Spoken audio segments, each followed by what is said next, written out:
ভারতে যেভাবে মুসলিম নির্যাতন শুরু হয়েছে, যারা মসজিদ ভাঙছো, নিজেদেরকে ভাঙছো, তারা নিজের পায়ে কুড়াল মারছো, যারা মাদ্রাসা ভাঙতেছো, নিজেদের দেশ ভাঙতেছো। তোমাদের এই দেশ থাকবে না ইনশাআল্লাহ, লিখে রাখো। আমি বললাম এই দেশ থাকবে না তোমাদের।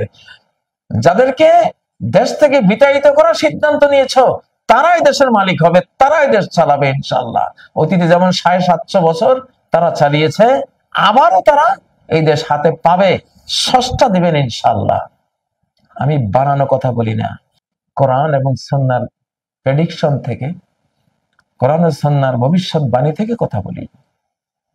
তোমরা দেখবা ইনশাআল্লাহ, লিখে রাখো। আমি বললাম এই পথে তোমরা যেতে পারো না, এটার পরিণতি তোমরা ভুগতে হবে। হেদায়েতের কথা তোমাদের কানে যাবে না আমি জানি, তারপরে বলি, অন্তত বললে আমি বলতে পারবো যে আমি বলার দায়িত্ব ছিল, আমি বলেছি। তো এই যে মসজিদ ভেঙে ফেলছে, তারাই যারা ভাঙছে, যে হিন্দুত্ববাদী সরকার, বাংলাদেশে আমরা একটা মন্দিরও ভাঙিনি, হিন্দুদের কোথাও কোনো পূজা পার্বণে আমরা কোনো হস্তক্ষেপ করিনি। তারপরে 24 ঘন্টা প্রপাগান্ডা করছে আমরা উগ্রবাদী।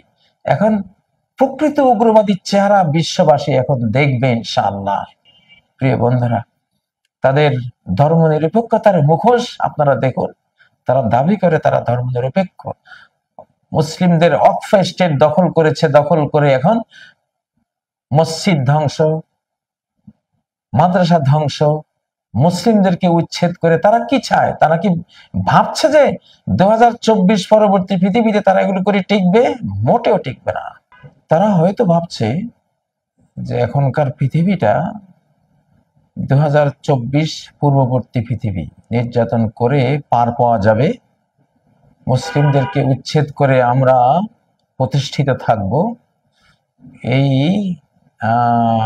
বুঝির ভুলের মধ্যে তারা রয়েছে। উল্টা সমঝিলারে রাম।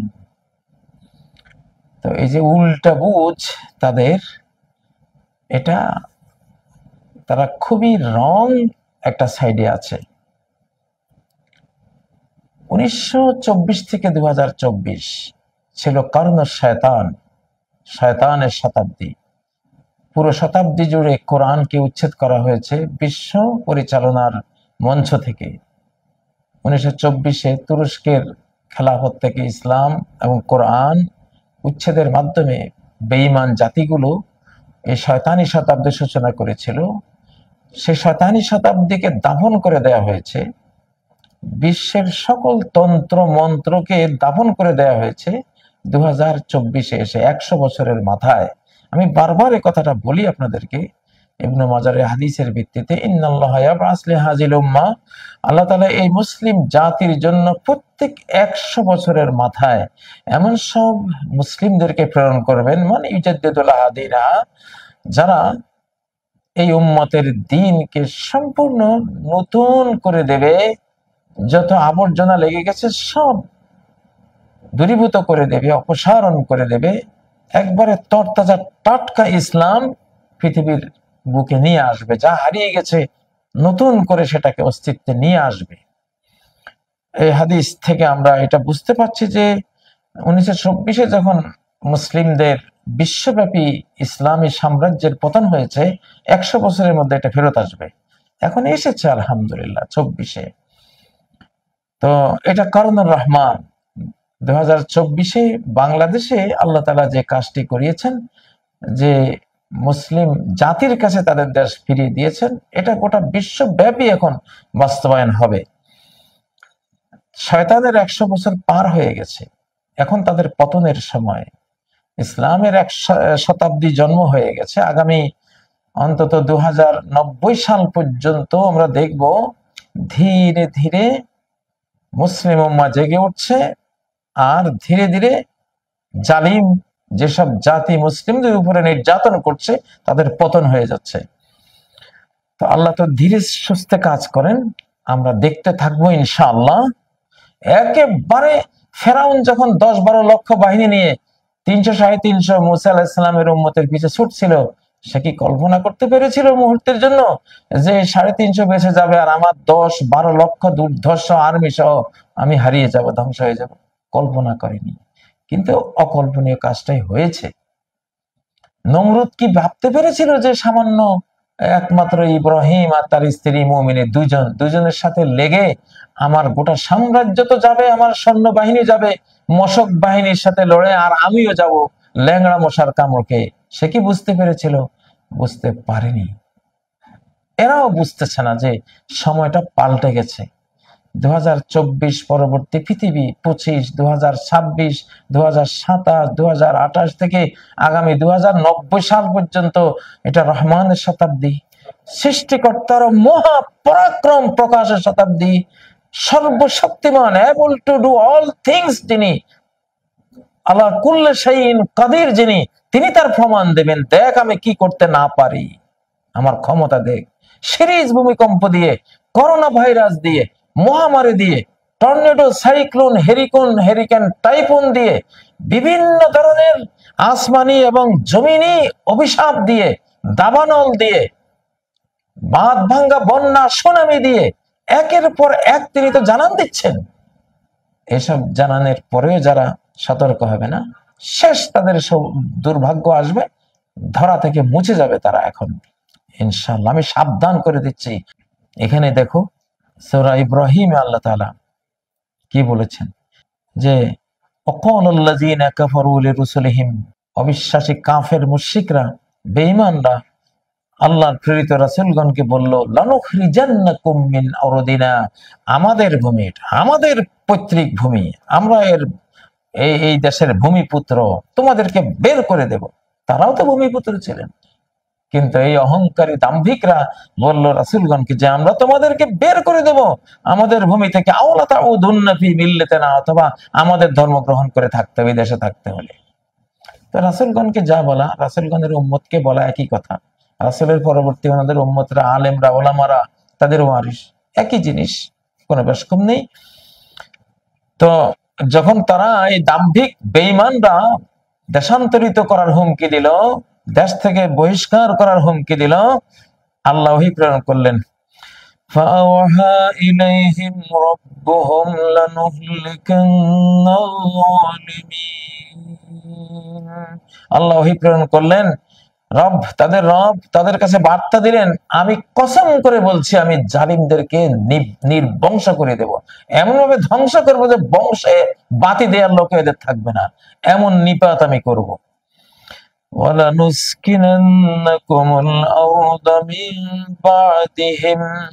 আমি তাদের পরে, ও আমার মুসলিম বান্দাবান্দিরা, ইমানদার বান্দাবান্দিরা, তোমাদেরকে তাদের দেশে আমি বসবাস করাবো, তাদেরকে ধরাপৃষ্ঠ থেকে মুছে দেব। এই আয়াতটা এখন বাস্তবায়ন হবে আপনাদের এই উপমহাদেশে ইনশাআল্লাহ। এটি সূরা ইব্রাহিমের 13 এবং 14 নম্বর আয়াত থেকে পড়লাম। মুসলিমদেরকে উচ্ছেদ করতে চান তো নিজেরা উচ্ছেদ হবেন ইনশাআল্লাহ। দেখুন আরেকটি আয়াত দিচ্ছি, ধর্মের বাণী বিনা বাতাসে নড়ে, বিনা কলে চলে। আল্লাহর বাণী কিভাবে বাস্তবায়ন হবে দেখবেন।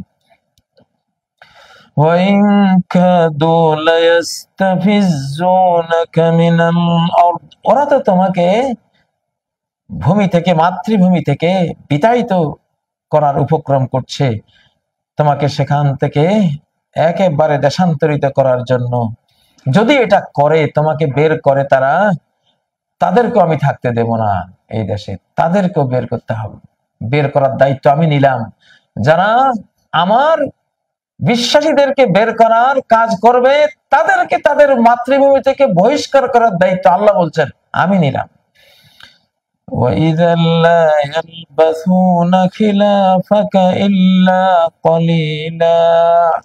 তোমার পরে তারা সামান্যই থাকতে পারবে নিজ দেশে, তাদেরকে আমি বের করে দেব। কুরাইশরা যখন নবীজিকে বের করে দিয়েছেন, ইমানদারদেরকে বের করে দিলেন, মূর্তি পূজারীরা, তাদের নেতারা 1.5 বছর থাকতে পেরেছে নবীজিকে বের করে। 1.5 বছরের মাথায় বদর যুদ্ধে গিয়ে সব কল্লা কাটা এবং আখিরাতে চলে গেছে, আল্লাহ মেরে দিয়েছেন। যে নেতৃত্ব, যাদের নেতৃত্বে নবীজিকে এবং ইমানদারদেরকে বের করা হয়েছিল, তারা সব নিহত বদরের ময়দানে, এবং বাকি 70 জন ওই কান্ডারীরা তারা বন্দী মুসলিমদের হাতে। তোমাদের সেই পরিণতি আসতেছে, অপেক্ষা করো। আল্লাহর সাথে যুদ্ধ লাগিয়েছে তো টিকবা না, এটি এটি এটি হলো সূরা বনি ইসরাইলের কত নম্বর আয়াত? ৭৬ নম্বর আয়াত। একই সূরার ১০৩ নম্বর আয়াত দিচ্ছি। فأراد أن يستفزهم من الأرض, তারা হযরত মূসা আলাইহিস সালাম এবং মূসা আলাইহিস সালামের উম্মতকে তাদের ভূমি থেকে বহিষ্কার করতে চাইল। فأغرقناه ومن معه جميعا, আমি সেই ফেরাউনের গোটা দল বলকে আমি ডুবিয়ে পৃথিবী থেকে বিদায় করে দিলাম, সলিল সমাধি ঘটিয়ে দিলাম। ১০৩ নম্বর আয়াত। এটি যদি ২০২৩ সাল হতো, ২০২২ সাল হতো, তা আমি এই আয়াতগুলি পড়তাম না, কারণ আমি জানি তখন আপনাদের সময় ছিল, আপনাদের প্রতিপত্তির এখনো টাইম আছে, আমি জানতাম ২৩ হলে। কিন্তু এটা ২০২৪-এর পরে ২০২৫, আপনাদের সময় নাই। আপনারা কেন বুঝছেন না? আপনাদের টাইম নাই। এখন যত মারবেন তত নিচ্ছিন্ন হবেন ইনশাআল্লাহ। ২০২৪ থেকে আগামী ২০৯০ সাল পর্যন্ত কমপক্ষে মুসলিম উম্মার উত্থানকাল, মুসলিম উম্মার বিশ্বায়নের সময়, মুসলিম উম্মার গ্লোবালাইজেশনের সময়, কোরআনের গ্লোবাল হুকুমতের সময়, মুসলিম জাতির উত্থান এবং বিশ্ব শাসন, বিশ্বকে রহমত, মায়া, স্নেহ দিয়ে পরিপূর্ণ একটি জান্নাত তৈরি করার সময় এদের আল্লাহ দিয়েছেন। এটা হবে। তবে তার আগে আপনাদের ধ্বংস কপালে লেখা আছে, সেই ধ্বংসের পথে আপনারা যাচ্ছেন। কথাগুলি বলে রাখলাম, কথাগুলি শুনে রাখেন এবং মনে রাখবেন, ইনশাআল্লাহ একদিন স্মরণ করবেন যে হ্যাঁ, কোরআনের কিছু কথা তো শুনেছিলাম। ফেরাউন যেমন পানির নিচে গিয়ে আমানতু বলে চিৎকার দিয়েছিল, এবং সূরা দোকানে যেমন বলেছেন ইন্না মুমিনুন, হে রব শাস্তি তুলে নাও, আমরা সবাই ঈমান এনেছি। এই চিৎকার আপনারা দেবেন, আমি অপেক্ষায় থাকলাম ইনশাআল্লাহ। ভারতীয় মুসলিম ভাই বোনেরা ধৈর্য ধরুন। আমি একটা স্লোগান দিয়েছি, এখন একটা স্লোগান দেই, আল্লাহ মালিক যেই দিকে আমরা আছি সেই দিকে। ভারতীয় মুসলিম ভাই বোনেরা, বাঁচলে গাজী, মরলে শহীদ। ওরা যদি মারে আপনারা শহীদ হবেন, আর যদি বেঁচে থাকেন, সামনে যুদ্ধ আসতেছে, গাজওয়াতুল হিন্দ আসতেছে, আমরা রেডি হচ্ছি, সারা বিশ্বের মুসলিম জাতি রেডি হচ্ছে ইনশাআল্লাহ। চতুর্দিকে মুসলিম রাষ্ট্র আছে, ৫৭ মুসলিম দেশের নেতৃত্বে এই জালিমদের বিরুদ্ধে যুদ্ধ হবে ইনশাআল্লাহ। তো জালিমরা, তোমরা ভাবছো তোমরা নিরীহ মুসলিমদের বিরুদ্ধে লড়ছো, না, তোমরা সরাসরি সর্বশক্তিমান সৃষ্টিকর্তার বিরুদ্ধে লড়ছো। ২০২৪ পরবর্তী পৃথিবী, আগের পৃথিবীটা নাই, সময়টা আগের সময় নাই। এটা আইয়ামুল্লাহ, কোরআনের ভাষায় এটি আল্লাহর দিন, আল্লাহর দিবস, আল্লাহর সময়। সময়টা আমি বারবার স্মরণ করে দিচ্ছি। ২০২৪-কে বুঝাতে গেলে আমার অন্তত ৩০-৪০টা বক্তব্য রেকর্ড করতে হবে, তারপরে ২০২৪ কিছুটা বুঝবেন আপনারা। এত কিছু আছে ২০২৪-এর ভিতরে, এবং ২০২৪ পরবর্তী পৃথিবীটা কেমন হবে আমি বলতে চেষ্টা করি কোরআন সুন্নাহর আলোকে। আপনারা শুনতে থাকুন, বুঝতে থাকুন। তবে আপনারা ভুল পথে পা বাড়িয়েছেন, নিজের পায়ে নিজেরা কুয়াল মারছেন। মুসলিমদের বিরুদ্ধে, মসজিদ মাদ্রাসার বিরুদ্ধে যুদ্ধংদেহী অহংকারী মনোভাব নিয়ে সৃষ্টিকর্তার বিরাগ বাজন এবং অভিশাপ টেনে আনছেন। আপনাদের ধ্বংস এখন সময়ের ব্যাপার মাত্র, অপেক্ষায় থাকুন।